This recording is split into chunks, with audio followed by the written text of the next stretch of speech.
శ్రీ గణేశాయ నమః. కాశీలో వేలాది మంది వినాయకులు ఉన్నారు, కానీ 56 వినాయకులకే ప్రాధాన్యత ఇచ్చారు.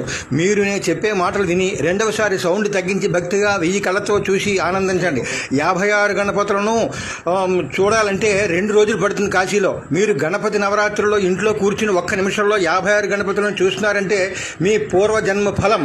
గణపతులు దర్శనం చేసుకుంటే జీవితాంతం కాశీవాత ఫలితం కలుగుతుందని, కాశీలో కాక ఏ ప్రాంతాల్లోనైనా సరే మరణించినా కాశీలో మరణించినట్లుగా మోక్షం కలుగునని, కుటుంబంలో విఘ్నాలు పోయి శుభాలు కలుగుతాయని కాశీఖండం 17, వారణాసి మహత్యం 16 అధ్యాయంలో రాశారు. ఈ 9 రోజులు చూడండి, మీ పిల్లలకు చూపించండి.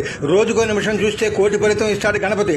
మీకు ఏ సమస్య వచ్చినా ఒక్కసారి ఈ వీడియో చూడండి, మనశ్శాంతి కలుగుతుంది. మీ బంధువులకు పెట్టండి, అందరికీ పెట్టి వాళ్ళందరి విఘ్నాలు పోగొట్టి శుభాలు కలుగజేయండి. మహాగణపతులు చూడాలంటే కాశీలో మీరు ఎంతో పుణ్యం చేసి ఉండాలి. అందుకు నేను పెడుతున్నాను.